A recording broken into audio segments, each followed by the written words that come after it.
Good morning and welcome back to my channel Swara Madhyama. ನಾನು ನಿಮ್ಮ ಪ್ರೀತಿಯ ಸುರಭಿ ವೆಂಕಟೇಶ್. ಆ್ಯಕ್ಚುಲಿ ಸ್ವಲ್ಪ ವಾಯ್ಸ್ ಚೇಂಜ್ ಆಗಿದೆ, ಸೊ ಹಾಗಾಗಿ ಸ್ವಲ್ಪ ಅಡ್ಜಸ್ಟ್ ಮಾಡ್ಕೊಳ್ಳಿ. ಕೋಲ್ಡ್ ಆಗಿತ್ತು. ಫಸ್ಟ್ ಆಫ್ ಆಲ್ ಎಲ್ರಿಗೂ 2025 ವರ್ಷದ ಹೊಸ ವರ್ಷದ ಹಾರ್ದಿಕ ಶುಭಾಶಯಗಳು. ಸೊ ಸ್ವಲ್ಪ ಲೇಟಾಗಿ ವಿಶ್ ಮಾಡ್ತಾ ಇದ್ದೀನಿ ನಿಮ್ಗಳಿಗೆ. ಹುಷಾರಿಲ್ಲದೆ ಇರೋ ಕಾರಣ ನಾನು ವಿಡಿಯೋ ಹಾಕೋಕ್ಕೆ ಆಗಿರಲಿಲ್ಲ. ನಮ್ಮದು ಆ್ಯಕ್ಚುಲಿ ನಾರ್ಮಲಾಗಿ ನಡೀತು ಅಷ್ಟೇ. ಆಚೆ ಹೋಗಿದೆ ನ್ಯೂ ಇಯರ್ ದಿನ. ಸೊ ನ್ಯೂ ಇಯರ್ ಚಳಿ ಬೇರೆ ಇತ್ತು. ಸೊ ಅಲ್ಲಿಂದ ಬರ್ತಿದ್ದಂಗೆ ಸ್ವಲ್ಪ ಕೋಲ್ಡ್ ಮತ್ತು ಕಾಫ್ ಸ್ಟಾರ್ಟ್ ಆಯಿತು. ಅದು ಇನ್ನೊಂದು ಸ್ವಲ್ಪ ಸುಮಾರು ವಾಸಿಯಾಗಿದೆ. ಬಟ್ ಯೂಶ್ವಲಿ ನಿಮಗೆ ಕೆಮ್ಮು ಬಂದುಬಿಟ್ರೆ ಬೇಗ ಹೋಗಲ್ಲ. ಸೊ ಅಟ್ಲೀಸ್ಟ್ ಒಂದು 4-5 ದಿನ ಇರುತ್ತೆ. ಆ್ಯಂಡ್ ಮನೆಯಲ್ಲೇ ಮಾಡಿಕೊಂಡು ಕಷಾಯ ಇಂಥವೆಲ್ಲ ಕುಡಿದು ಸ್ವಲ್ಪ ವಾಸಿ ಮಾಡ್ಕೊತೀನಿ. ಆ್ಯಂಡ್ ನಿಮ್ಮ ಮನೆಗಳಲ್ಲಿ ನೀವುಗಳು ಹೇಗೆ 2025ನ ವೆಲ್ಕಮ್ ಮಾಡಿದ್ರಿ ಅಂತ ನನಗೆ ಕಾಮೆಂಟ್ ಮಾಡಿ ತಿಳಿಸೋದನ್ನು ಮಿಸ್ ಮಾಡಿಬಿಡಿ.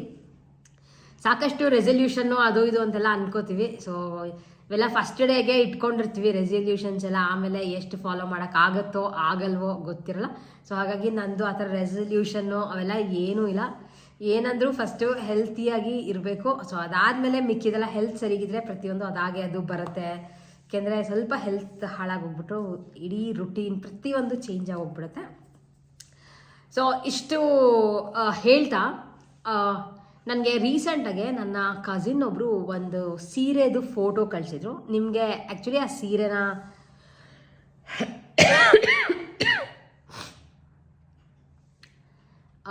ನಿಮಗೆ ಆ ಸೀರೆದು ಫೋಟೋ ಹಾಕ್ತೀನಿ.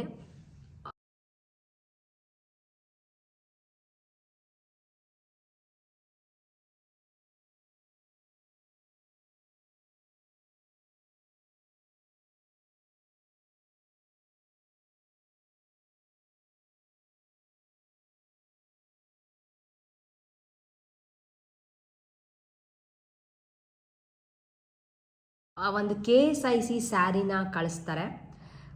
ಅವ್ರು ಅದನ್ನು ಆಲ್ಮೋಸ್ಟ್ ತುಂಬ ವರ್ಷಗಳೇನಲ್ಲ, ಒಂದು ವರ್ಷ 2 ವರ್ಷದಿಂದ ಸೀರೆನ ಮಡಿಸಿಟ್ಟಿದ್ರು. ಅದನ್ನು ತೆಗ್ದಿರಲಿಲ್ಲ.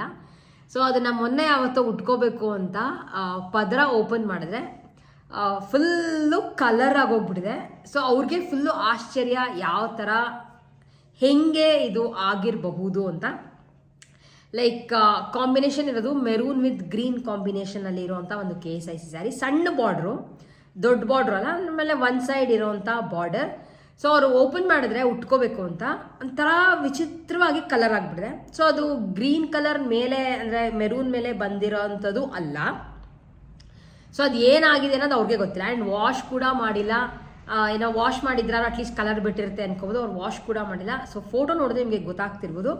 ಏನಕ್ಕೆ ನಿಮ್ಗೆ ಇದನ್ನ ಸ್ಪೆಸಿಫೈ ಮಾಡಿ ಹೇಳ್ತಿದ್ದೀನಿ ಅಂತ ಇದ್ರೆ, ನೀವುಗಳು ಸೀರೆಗಳನ್ನ ಯಾವುದೇ ಸೀರೆ ಆಗಿದ್ರು ಸ್ವಲ್ಪ ದಿನ ಮಡಿಸಿಟ್ಬಿಟ್ಟಿದ್ರೆ ಅದರೊಳಗೂ ಕಾಂಟ್ರಾಸ್ಟ್ ಸೀರೆಗಳು ಯೂಶಲಿ ಈ ಥರ ಕಲರ್ಗಳು ಬಿಟ್ಕೊಂಡ್ಬಿಡುತ್ತೆ. ಹಾಗಾಗಿ ಅವಾಗವಾಗ ಸೀರೆನ ಆದಷ್ಟು ತೆಗಿತಾ ಇರಿ. ಉಡಕ್ಕಾಗದೇ ಇದ್ರು ಅಟ್ಲೀಸ್ಟ್ ತೆಗೆದು ಪದ್ರ ಬೇರೆ ಮಾಡಿ, ಅಂದರೆ ಬೇರೆ ಮಡಿಕೆನಲ್ಲಿ ಮಡಿಸಿ ಇಟ್ಕೊಳ್ಳಿ. ನಿಮ್ಗಳಿಗೂ ಯಾರಿಗಾದ್ರೂ ಈ ಥರ ಎಕ್ಸ್ಪೀರಿಯನ್ಸ್ ಆಗಿದೆಯಾ ಅಂತ ನನಗೆ ಕಾಮೆಂಟ್ ಮಾಡಿ ತಿಳಿಸಿ. ಏಕೆಂದರೆ ಗೊತ್ತಿರಲ್ಲ ಯಾಕೆ ಈ ಥರ ಆಗುತ್ತೆ ಅಂತ. ಆ್ಯಂಡ್ ಅವರು ಕೂಡ ಅಲ್ಲಿ ಹೋಗಿ ವಿಚಾರಿಸಿದಾಗ ಯಾರಿಗೂ ಈ ಥರ ಐಡಿಯಾ ಇರಲ್ಲ, ಯಾಕೆ ಈ ಥರ ಸಡನ್ನಾಗಿ ಕಲರ್ ಬಿಟ್ಕೊಂಡಿರುತ್ತೆ ಅನ್ನೋದು ಯಾರಿಗೂ ಗೊತ್ತಿರಲ್ಲ. ಯಾಕೆಂದರೆ ಕೆಲವು ಕಲರ್ಗಳು ಆ ಥರ ಇರ್ಬೋದು. ಬಟ್ ಎನಿವೇಸ್, ನಮ್ಮ ಹುಷಾರಲ್ಲಿ ನಾವು ಇರೋಕ್ಕೆ ಸೀರೆನ ಒಂದು 2 ತಿಂಗಳು 3 ತಿಂಗಳು ಆಗ್ತಿದ್ದಂಗೆ ಪದ್ರ ಬಿಚ್ಚಿ ಮಡಿಸಿಡೋದು ಅಥವಾ ಬಿಸಿಲಲ್ಲಿ ಹಾಕೋದು, ಆಮೇಲೆ ಒಗಿಲ್ದೇ ಇದ್ದರೆ ಒಂದ್ಸಲ ಒಗೆಯೋದು, ಇದೆಲ್ಲ ಮಾಡೋದನ್ನ ಮಿಸ್ ಮಾಡಿಬಿಡಿ. ಏಕೆಂದರೆ ಒಳ್ಳೊಳ್ಳೆ ಸೀರೆಗಳು ಹಾಳಾಗೋಗ್ಬಿಟ್ರೆ ಮತ್ತೆ ಆ ಥರ ಸೀರೆಗಳು ಯಾವುದೇ ಕಾರಣಕ್ಕೂ ಸಿಗಲ್ಲ. ಸೀಗುಂಬಳಕಾಯಿನ ಉಪಯೋಗಿಸ್ಕೊಂಡು ಹುಳ್ತೊವೆ ಮಾಡ್ತಿದೆ. ಸೀಗುಂಬಳಕಾಯಿ ಪಲ್ಯ ನಾರ್ಮಲಾಗಿ ಹೆಚ್ಚಿಬಿಟ್ಟು ಮಾಡ್ಬೋದು. ಹೋಪ್ ನಿಮ್ಗಳಿಗೆ ಸುಮಾರು ಜನಕ್ಕೆ ರೆಸಿಪಿ ಗೊತ್ತಿರುತ್ತೆ ಅಂತ ಅನ್ಕೊತೀನಿ. ಬೈ ಚಾನ್ಸ್ ಗೊತ್ತಿಲ್ಲದಿದ್ರೆ ನಂಗೆ ಕಾಮೆಂಟ್ ಮಾಡಿ ತಿಳಿಸಿರಿ. ನಾನು ನೆಕ್ಸ್ಟ್ ಟೈಮ್ ಈ ಸೀಗುಂಬಳಕಾಯಿ ಪಲ್ಯ ಮಾಡಿದಾಗ ಡೆಫಿನೆಟ್ಲಿ ತೋರಿಸ್ತೀನಿ. ಬಟ್ ಇವತ್ತು ಮಾಡ್ತಿರೋದು ಹುಳ್ತೊವೆ ಮಾಡ್ತಾ ಇದ್ದೀನಿ. ನಾರ್ಮಲಾಗಿ ಮಾಡ್ಕೊಳ್ಳೋ ಹುಳಿ ಸಾರಿಗಿಂತ ಟೇಸ್ಟ್ ತುಂಬ ಡಿಫ್ರೆಂಟಾಗೂ ಇರುತ್ತೆ. ಫಸ್ಟ್ ಇದಕ್ಕೆ ಒಂದು ಸ್ವಲ್ಪ ಪದಾರ್ಥಗಳನ್ನ ಹುರ್ಕೋಬೇಕು ಪುಡಿ ಮಾಡ್ಕೊಳ್ಳೋಕ್ಕೆ. ಸೊ ಏನೇನು ಬೇಕು ಅನ್ನೋದನ್ನ ನಿಮ್ಗಳಿಗೂ ತೋರಿಸ್ತೀನಿ. ಒಂದ್ಸಲ ಡೆಫಿನೆಟ್ಲಿ ಟ್ರೈ ಮಾಡಿ ನೋಡಿ, ಬೇಗ ಹೇಗೆ ಮಾಡೋದು ಅಂತ ನೋಡ್ಕೊಂಡು ಬರೋಣ.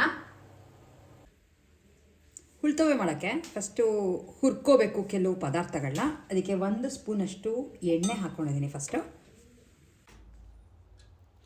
1 ಸ್ಪೂನಷ್ಟು ಕಡಲೆಬೇಳೆ ಹಾಗೆ 1 ಸ್ಪೂನಷ್ಟು ಉದ್ದಿನಬೇಳೆ ಹಾಕ್ಕೊಂಡು ಹುರ್ಕೋತಾ ಇದ್ದೀನಿ. ಇದ್ರ ಜೊತೆ ಒಂದು 2-3 ಪೀಸಷ್ಟು ಚಕ್ಕೆ ಎಲ್ಲ ಒಟ್ಟಿಗೆ ಹಾಕಿ ಹುರ್ಕೋಬೋದು. ಇದಾಗ್ತಿದ್ದಂಗೆ ಒಂದು ಅರ್ಧ ಸ್ಪೂನಷ್ಟು ಮೆಂತ್ಯ ಜಾಸ್ತಿ ಹಾಕ್ಕೊಳ್ಳೋಕ್ಕೆ ಹೋಗ್ಬೇಡಿ, ಕಹಿ ಬರೋ ಚಾನ್ಸಸ್ ಇರುತ್ತೆ. ಸೊ ಹಾಗಾಗಿ ಒಂದು ಅರ್ಧ ಸ್ಪೂನಷ್ಟು ಮೆಂತ್ಯ ಹಾಕ್ಕೊಂಡು ಇವಿಷ್ಟು ಎಲ್ಲ ಕೆಂಪಗೆ ಆಗೋವರೆಗೂ ಹುರ್ಕೋತಾ ಇದ್ದೀನಿ. ಇದು ಕೆಂಪಗೆ ಆಗ್ತಿದ್ದಂಗೆ ಇದಕ್ಕೆ ಸ್ವಲ್ಪ ಬ್ಯಾಡ್ಗಿ ಹಾಗೆ ಗುಂಟೂರು 2 ಮೆಣಸಿನ್ಕಾಯಿನ ಹಾಕ್ಕೋತಾ ಇದ್ದೀನಿ. ಒಂದು ಹಾಕೋತಿರೋದು ಕಲರ್ ಬರಲಿ ಅಂತ, ಹಾಗೆ ಇನ್ನೊಂದು ಹಾಕೋತಾ ಇರೋದು ಸ್ವಲ್ಪ ಖಾರ ಬರಲಿ ಅಂತ.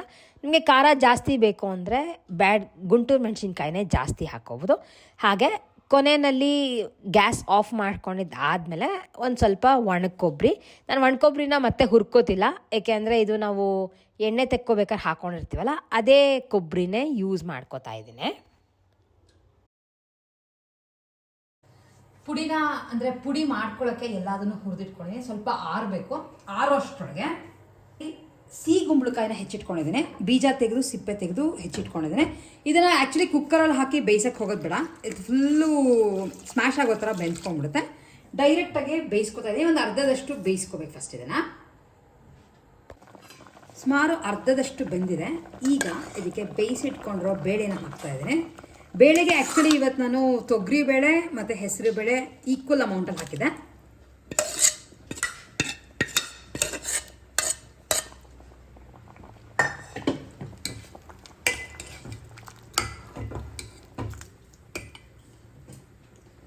ಬೇಳೆ ಜೊತೆ ಒಂದು ಸ್ವಲ್ಪ ಕುಂಬಳಕಾಯಿ ಬೆಂದರೆ ಹೊಂದ್ಕೊಳ್ಳುತ್ತೆ ಅಂತ ಅಷ್ಟೇ. ಸ್ವಲ್ಪ ಕುದಿಯೋಕ್ಕೆ ಶುರುವಾಗ್ತದೆ. ಈಗ ಇದಕ್ಕೆ ಕಲ್ಲುಪ್ಪು ಅಂದರೆ ರುಚಿಗೆ ತಕ್ಕಷ್ಟು ಹಾಕ್ಕೊಂಡಿದ್ದೀನಿ. ಹಾಗೆ ಒಂಚೂರು ಬೆಲ್ಲ, ಇದ್ರ ಜೊತೆ ಒಂದು ಸ್ವಲ್ಪ ಹುಣಸೆ ಹುಳಿ. ಟೊಮ್ಯಾಟೊ ಹಾಕಿಲ್ಲ, ಹಾಗಾಗಿ ಹುಣಸೆ ಹುಳಿ ಸ್ವಲ್ಪ ಜಾಸ್ತಿನೇ ಹಾಕೋತಾ ಇದ್ದೀನಿ. ಇದಕ್ಕೆ ಎಲ್ಲನೂ ಹುರಿದು ಪುಡಿ ಮಾಡಿ ಇಟ್ಕೊಂಡಿದ್ದೀನಿ. ಮಿಕ್ಸಿಗೆ ಹಾಕಿದ್ಮೇಲೆ ನುಣ್ಣಗೆ ಪೌಡರ್ ಥರ ಮಾಡ್ಕೊಂಡಿದ್ದೀನಿ. ನಾನು ಒಂದು ಸಲಕ್ಕೆ ಆಗೋಷ್ಟು ಪುಡಿ ಮಾಡ್ಕೊಂಡಿದ್ದೀನಿ. ನೀವು ಬೇಕಾದ್ರೆ ಜಾಸ್ತಿ ಮಾಡಿಕೊಂಡು ಕೂಡ ಸ್ಟೋರ್ ಮಾಡ್ಕೋಬೋದು.